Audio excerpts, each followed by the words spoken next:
가지고 있는 주식이 없어도 주식이 떨어져도 돈 벌 수 있는 방법이 있습니다. 개인 투자자들에게 적과 같은 존재, 바로 공매도입니다.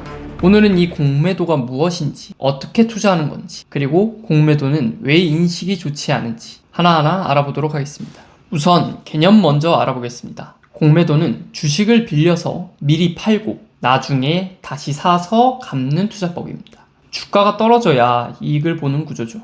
예를 들어 제가 주가가 10만원인 주식 한 주를 빌렸습니다. 그리고 현재 10만원인 주식을 팔았습니다. 나중에 주가가 5만원으로 떨어졌습니다. 이때 한 주를 사서 갚았습니다. 결과적으로 5만원의 차익을 얻었습니다. 반대로 10만원의 주식을 빌렸는데 주가가 올라 20만원에 샀다면 10만원이 손해인 거죠. 이게 공매도의 기본 구조입니다. 이 공매도는 무슨 역할을 할까요? 시장의 매도 의견을 반영해 거품을 제거하는 역할을 합니다. 가치에 비해 과도하게 오른 주식 또는 시장을 조정하는 역할인 것이죠. 공매도가 없으면 시장에는 매수 의견만 과하게 반영될 것입니다. 매수 의견은 주식을 가지고 있지 않아도 시장에 반영되지만 매도는 주식을 가진 사람만 반영이 되어 거품이 생길 수 있습니다. 그래서 공매도를 통해 주식이 없는 사람의 매도 의견을 시장에 반영시키는 겁니다. 오, 괜찮은데? 라고 생각하셨나요? 하지만 개인 투자자들은 공매도 투자의 인식이 좋지 않습니다. 심지어 국가에서도 일시적으로 금지를 시키곤 합니다. 일단 공매도는 주식이 떨어져야 이익을 보는 것이고 공매도의 시작은 매도입니다. 매도 세력이 커진다면 주가 하락에 영향을 줄 수 있겠죠. 대형 기관이 대량의 주식을 공매도하는 것 역시 주가에 영향을 줄 수 있습니다. 일부에서는 주가를 조작하는 것이 아니냐는 의심도 있는데요. 이런 이미지들 때문에 심리적으로 공매도는 곧 주가 하락이다 라고 인식하는 거죠. 국가는 어떤 이유에서 공매도를 금지시키는 걸까요? 주식시장이 크게 하락하고 있을 때 공매도 세력들이 몰립니다. 매도 세력이 몰리면 주가는 하락합니다. 하락장의 공포도 더해질 거고요. 그래서 국가는 금융위기나 시장이 폭락할 때는 이 하락하는 시장의 안정성을 위해 공매도를 금지합니다. 대표적으로 2008년 금융위기와 2020년 코로나 등이 있습니다. 또 외국인과 기관들이 무차익 공매도로 불합리한 거래가 발생할 수 있어 이를 차단하기 위해 금지를 하기도 합니다. 공매도 나도 해볼까? 근데 이 공매도를 누구나 할 수 있는 건 아닙니다. 공매도를 시작하려면 조건들이 있습니다. 우선 주식을 빌려주는 것이니 신용도가 중요하겠죠. 신용 점수나 자산 규모, 소득 등 신용을 확인합니다. 그리고 담보도 있습니다. 증권사마다 담보 비율의 차이가 있지만 공매도 금액의 현금 가치 약 100% 이상의 담보가 요구됩니다.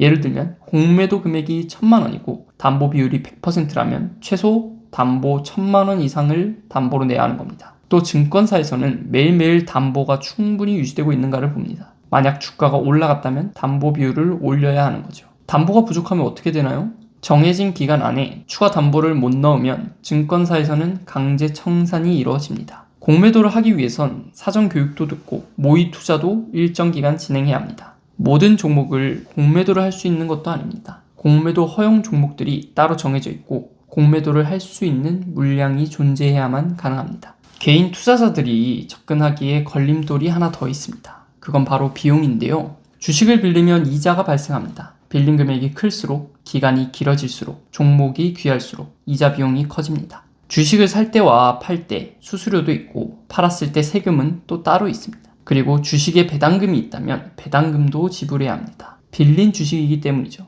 빌려준 주인이 배당금을 받아야 합니다. 단 공매도 기간에 배당 기준일이 포함되어야 하고 배당 지급일에 정산이 되어 빠져나갑니다. 예를 들어 1000만원의 공매도에 3%의 배당이 있다면 30만원의 배당금을 지불해야 하는 것입니다. 국내 시장에서는 공매도 투자자 비중이 개인 투자자 2에서 3%밖에 되지 않습니다. 담보와 비용 그리고 손실의 위험 때문이죠. 위험해 보이긴 하는데 그냥 떨어질 때까지 기다리면 되는 거 아닌가? 하고 생각하시는 분들도 있을 겁니다. 보통 빌린 주식을 갚는 데까지 90일의 시간을 줍니다. 연장이 가능하지만 시간 여유를 둘 수 있는 투자는 아닙니다. 오히려 손해가 무한정으로 늘어날 수도 있죠. 공매도 안 하면 나랑 상관없는 거 아니야? 아닙니다. 공매도의 영향은 투자자들에게 꽤나 큽니다. 아까 설명드린 바와 같이 공매도 물량이 쏟아지면 주가가 하락하기 쉽습니다. 그러면 개인 투자자들도 심리적으로 위축이 되어 매도를 하는 상황이 발생할 수도 있죠. 그럼 우리 개인 투자자는 당하고만 있어야 하냐? 직접적으로 방어는 못하겠지만 내가 가진 종목이 위험한지는 예상해 볼 수 있는데요. 첫 번째로는 대차장고가 있습니다. 투자자가 주식을 빌린 총량을 뜻하는데요. 조만간 공매도가 이루어질 세력들을 뜻하는 것이라고 생각하시면 되겠습니다. 확인은 한국거래소에서 공매도 거래 현황을 검색하시고 대차 정보에 들어가시면 대차 거래 추이를 확인할 수 있습니다. 종목별로 검색이 가능하니 보유하신 종목 검색해 보시면 되겠습니다. 대차 잔고에는 체결 주수와 상환 주수, 잔고 주수가 있습니다. 체결 주수는 당일 새로 빌려간 수량, 상환 주수는 당일 갚은 수량, 잔고 주수는 전날 잔고에서 당일 합산을 더한 것이라고 생각하시면 되겠습니다. 대차 잔고가 5% 이상이라면 높은 편인데 최근 급증이라면 대형주도 의미 있는 수치로 해석됩니다. 두 번째로는 공매도 잔고를 확인하는 방법이 있습니다. 대차 잔고가 주식을 빌리고 아직 갚지 않은 수량이라면 공매도 잔고는 주식을 빌리고 시장에 팔아버린 뒤 갚지 않은 수량이라고 생각하시면 됩니다. 한국거래소에 들어가셔서 검색에 공매도 거래 현황이라고 검색하시면 종목별로 공매도 거래 현황을 파악하실 수 있습니다. 순보유 잔고 수량이 바로 공매도 잔고입니다. 이 공매도 잔고가 늘어나면 그만큼 공매도의 거래가 많다는 걸 알 수 있습니다. 보통 5% 이상이면 공매도 잔고가 높은 편이고 10% 이상은 매우 높다고 볼 수 있습니다. 아니 이렇게 많이 팔았으면 이제 갚을 일만 남은 거잖아. 그럼 다 주식을 사야 하는데 주가에 좋은 거 아니야? 라고 생각하실 수도 있습니다. 공매도는 한 번만 하는 게 아닙니다. 예를 들면 기관이 주가가 10만 원일 때 10만 주 공매도하고 주가가 떨어져 8만 원일 때 또 10만 주를 할 수도 있다는 거죠. 계속 매도에 압력을 주다 주가가 많이 떨어지고 나면 갚는 것입니다. 그렇기에 공매도 잔고의 수치도 중요하지만 흐름이 더욱 중요하다고 볼 수 있습니다. 세 번째는 공매도 거래 비율입니다. 오늘 거래된 물량 중에서 공매도가 몇 %였는지를 뜻합니다. 이 또한 한국거래소에서 공매도 거래 현황 검색하셔서 공매도 거래를 클릭하면 확인할 수 있습니다. 비중이 10%부터는 꽤나 높은 편으로 해석하며 30% 이상이면 상당히 높다고 볼 수 있습니다. 이 세 가지 지표와 주가를 통해 흐름을 파악해 볼 수 있습니다. 처음,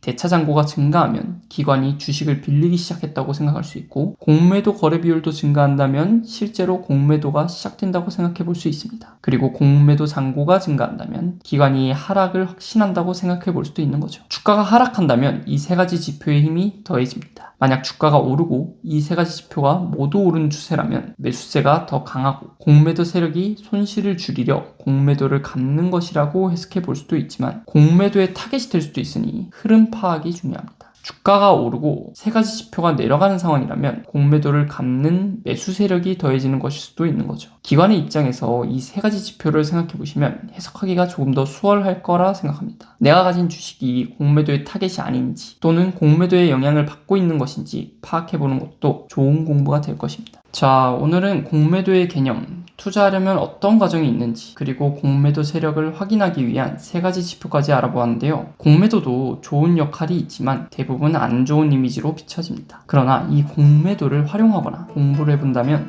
공매도 투자가 아니더라도 가지고 있는 주식에 도움이 될 수 있지 않을까 싶습니다. 저는 다음 영상에서 뵙겠습니다.